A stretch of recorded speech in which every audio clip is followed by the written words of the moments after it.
Hello everybody, welcome to another video. In today's video we're going to be talking about a watch that I've been wearing for, almost half a year, maybe it's been half a year, since September.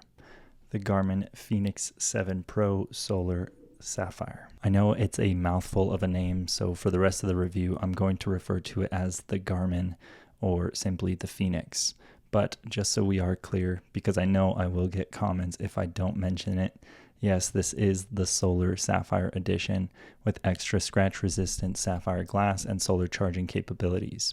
Full disclosure, while I did get this product sent to me for the purpose of review, this video is not sponsored and all of the opinions in this video are my own and won't be previewed by the company before this video is published and viewed by you.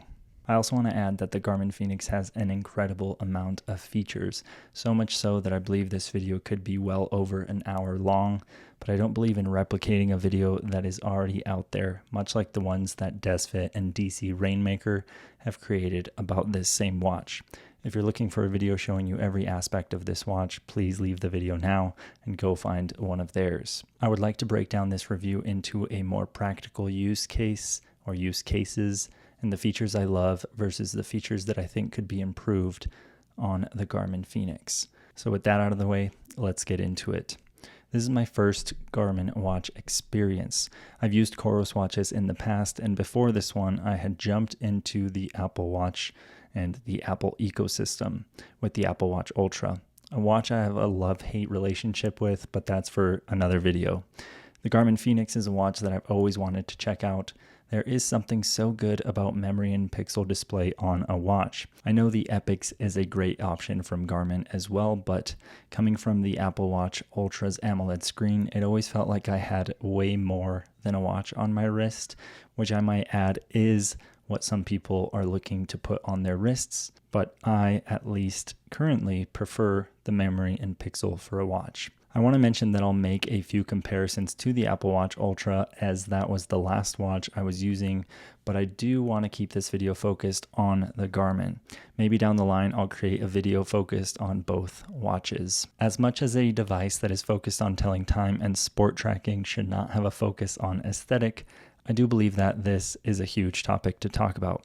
Plain and simple, a watch can be the most capable thing out there, but if the user does not like how it looks on their wrist, they're not going to wear it. The Fenix has no problems in this department, unlike the polarizing look of the Apple Watch Ultra. The Fenix looks like a Garmin, and there is definitely people out there who want that Garmin or runner look to what they are wearing on their wrist. This watch comes in 3 different sizes, 42, 47, and the giant 51 millimeter. While I do like the look of the 51 for use on runs and cycling, I decided to go with the 47 as this is my everyday watch. The Fenix offers a quick fit band system, which makes it a breeze to change bands in and out and suit your needs. I also use the new version of the nylon band on mine, and while it does take a few seconds longer to install, it offers great comfort for all day use and sleeping. I personally can't say I wear one band more than another, as I switch on what seems like a weekly basis. The Fenix has 5 buttons on the watch and is touchscreen capable. I like the fact that I can navigate everything I need on the watch by using only buttons. On a cold ride or run, I can operate the watch with gloves on, and turning off the touchscreen really helps when there is moisture coming down onto the watch face. The sapphire glass has held up extremely well, as you would expect. 0 visible scratches on the screen. One gripe I do have about the aesthetic is the titanium bezel. I will say while it does a great job of providing coverage for the sapphire glass, it starts off pristine but is prone to small nicks and scratches. Some people might like this as it adds a personalized, rugged look of the user's watch. I, on the other hand, wish it would resist the scratches like the Apple Watch Ultra's titanium has over a year of similar use. The scratches are tiny to be fair, but worth noting. The aesthetics on this watch are a win for me. I don't mind rocking the sports watch look 100% of the time, especially when I can track an activity in a moment's notice. Which leads me well into my next topic, sports tracking. When it comes to tracking sports and activities, the Fenix has you covered. There are tons of options to add to your activity screen. In fact, I had to take a ton out to have the watch be more user-friendly when I go searching for an activity that I actually do. This is something that is done very easily on Garmin Connect and you can do it through the watch as well. I think the best reason to have a watch like this is the ease of tracking. I normally commute to work by bicycle. Keeping an extra device charged to track my commutes like a bike computer can become cumbersome, especially if that device doesn't upload your ride without Wi-Fi, like the Hammerhead Karoo 2 I just reviewed. For this reason, I use my watch to track not only my commutes, but my long rides as well. I enjoy the fact that you can personalize your activity data screens based on the activity that you're doing. So for the last 9 months, I've been using the Garmin HRM Pro Plus on all my runs and rides to accurately track heart rate. I love having one data screen displaying one simple metric, heart rate. The HRM Pro Plus syncs without a hitch to the watch once you wear the strap and load an activity. I've also connected my Garmin Varia to the Fenix to let me know when traffic is approaching behind me while I'm on the bike. While this does work, I won't say it is my preferred method of using the Varia. The built-in maps are awesome if you are in need of navigation while on your ride or run. I use AllTrails for hiking, and being able to shoot a hike over to the watch via the computer is so nice.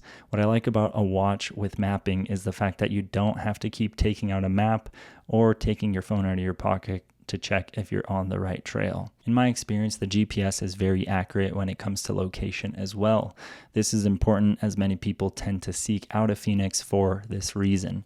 Besides activities, the phone offers tons of health insights through Garmin Connect, which is what we're going to talk about next. So when it comes to tracking, the watch essentially replaces any activity tracker you might be wearing. Devices similar to the Whoop strap, the Oura Ring, the Ultrahuman Ring. The only thing is you have to wear it to sleep to get these insights lined up. Now, I can't speak for everyone out there, but I personally don't mind wearing a watch to sleep. This is something to consider when thinking about the watch size as well. Garmin Connect offers a ton of features, including planned training programs for different events and customizable workouts. Now, I do want to make a video solely on Garmin Connect and how I use it, so I will keep this section rather short. Be on the lookout for that video coming soon. One last thing I want to know about Garmin Connect and the Fenix is the ability to get your scores and insights right on the watch.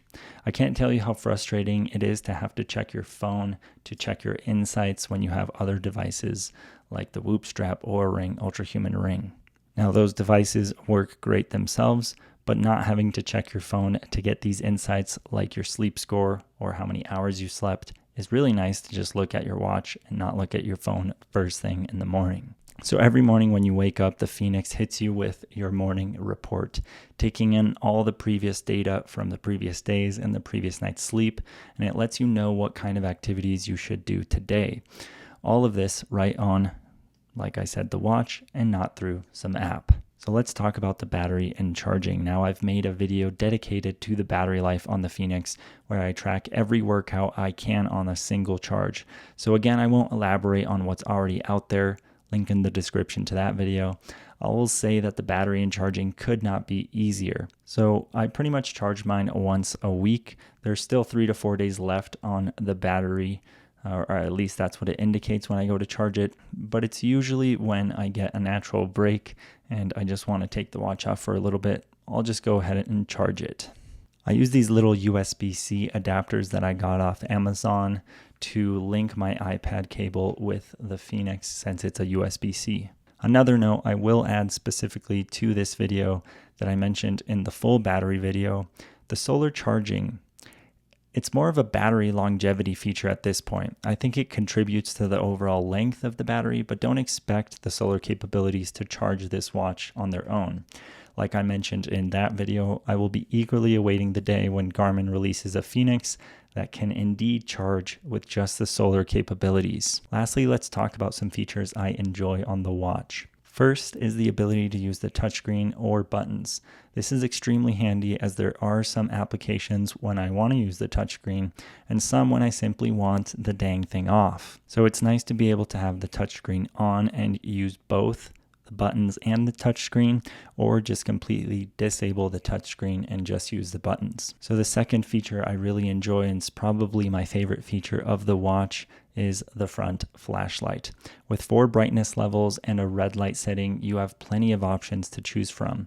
The best part is while you can access it through the main menu, You can also double tap the top button on the left side of the watch and you have light. You can just as easily double tap to turn the light back off.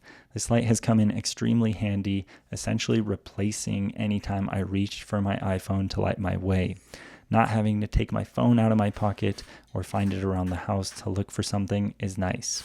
The only thing I might add or would love to see in the future would be ways to turn on custom levels of brightness. For example, I really only want to use the full brightness setting or the lowest setting, that being the red light. I wish 2 taps of the top left button turned on the last setting the light was left in, and 3 quick taps turned on a custom set light level. That way you can turn on the light and have 2 different modes without even looking at the watch. I will say, as I record this, or at least in the last 2 days, I have seen that, I think it's through an update, they added a feature where you can actually see the light levels on the left side when you double tap the watch. This was hidden to me, or if it was a thing in the past, but now it's pretty easy to change your levels, even if you just do the double tap. Before, you had to go through a menu and then change the level there. And if you use the double tap, you couldn't change the level of the brightness. The last thing I love about the watch is now becoming a bit of a conversation topic in the watch world. I love having MIP. That's right, I love the memory in pixel display that the Fenix delivers. I think it's a classic. Some folks might believe that MIP displays will be gone in a few years and replaced with fully AMOLED watches, which might be the case. But my biggest gripe with AMOLED displays on watches at the moment is the always on. I know they've gotten to the point where, yes, you can see them outside with watch displays being over 2000 nits of brightness. I have no problem seeing my Apple Watch Ultra's face outside in the bright sunlight. That's not what I want the MIP display for. I want it to be always on, as in there's no LED bright light coming from the watch if I want to be able to look at the time. Right now it's on. I could see the time, but there's no light emitting from the watch. It's just there. So for me, memory in pixel is great and has a lot of benefits. Now, I'm not going to talk bad about AMOLED because they do have their benefits as well. But memory in pixel for me right now is what I want. So finally, is this watch worth your money? If you're looking for an activity tracker with no subscription that has the ability to track your rides, runs, sleep, heart rate, and way more, as well as give you the ability to have loaded maps on your wrist, then yes. I do wish the bezel was a little more tough when it came to dings, as you are paying a big price tag for a watch like this. And personally, I don't like the look of the scratched up bezel. But if you can get over that part, I do think this watch is worth the money. Just please note that there are tons of other uses for the Fenix that, again, I didn't even touch on in this review. Things like music storage, smart notifications, activity-specific features, and more. Simply put, there's too much to cover in a reasonable amount of time. In this review, I strictly stayed on the topics for my use cases, and take your use cases into consideration, do a bit of detailed research, and you might find out it's way more capable than you think. Thank you, Garmin, for sending out this watch. I will see you guys in the next one. Make sure to drop the video a like if you enjoyed it, and subscribe if you haven't already. Also, let me know in the comments down below, you guys Garmin Fenix fans, or you more Garmin Epics with the AMOLED displays. I think I'm not the only one. Memory in pixel, I think it's here to stay. It's a good thing. Longer battery life, potential solar charging, like fully. I don't know. See you guys in the next one.